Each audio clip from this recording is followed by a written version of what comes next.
तो दोस्तों, पहले भाग में हमने जाना कि राजा दशरथ की नज़र रानी कैकेयी पर पड़ी तो वह उनसे बहुत प्रभावित हुए और उनसे शादी करने की उन्होंने इच्छा जताई।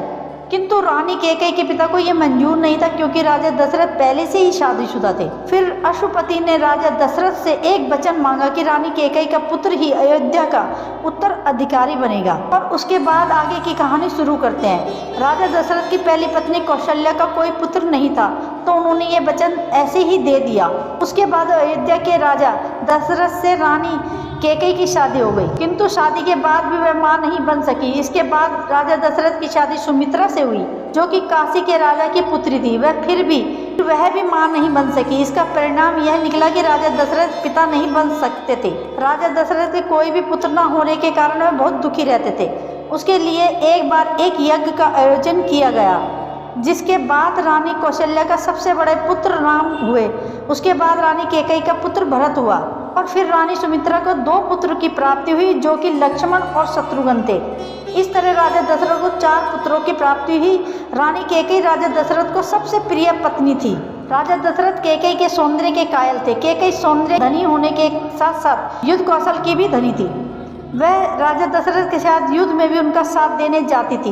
एक बार देव राजेंद्र समरासुर राक्षस से युद्ध कर रहे थे, किंतु वह राक्षस बहुत ही बलशाली था। उसका सामना कोई भी देवता नहीं कर सकते थे। ऐसे में राजा दशरथ के पास सहायता के लिए गए। तब राजा ने उन्हें समरासुर से युद्ध करने के लिए आश्वासन दिया और वह युद्ध के लिए जाने लगे। तभी रानी कैकेयी भी उनके साथ जाने के लिए इच्छा जताने लगी। रानी कैकेयी को अपने साथ युद्ध में ले गए। युद्ध की शुरुआत हो गई। युद्ध के दौरान एक बाण राजा दशरथ के सारथी को लग गया, जिससे राजा दशरथ घोड़े से डगमगा। तब इनकी रथ की कमान रानी कैकेयी ने संभाली।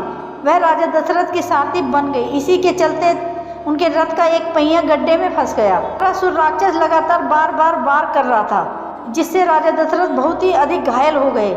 यह देख रानी कैकेयी रथ में से उतरकर जल्दी से रथ के पहिए को गड्ढे से निकाला और खुद ही युद्ध करने लगी। वह राक्षस भी उनके पराक्रम को देखकर भयभीत हो गया और वहां से भाग गया। इस तरह रानी कैकेयी ने दशरथ के प्राणों की रक्षा की। दशरथ भी रानी कैकेयी से बहुत प्रभावित हुए। उन्होंने रानी कैकेयी को 2 मनचाहे वरदान मांगने को कहा।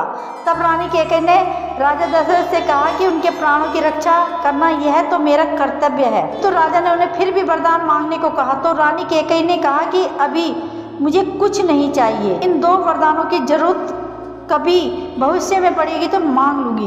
तब राजा दशरथ ने भविष्य में उन्हें 2 वरदान देने का वादा कर दिया। इन्हीं 2 वचनों के अनुसार रानी कैकेयी अपने पुत्र भरत का राज्याभिषेक और राम जी को 14 वर्ष का वनवास मांग लेती है।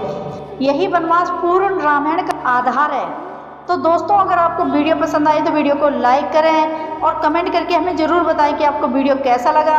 और अगर आप पहली बार हमारे चैनल पर आए हों तो चैनल को सब्सक्राइब करें और बेल आइकन को दबाना ना भूलें, ताकि ऐसी ही इंटरेस्टिंग वीडियो आए तो उसका नोटिफिकेशन आपको सबसे पहले मिल सके। थैंक यू सो मच दोस्तों।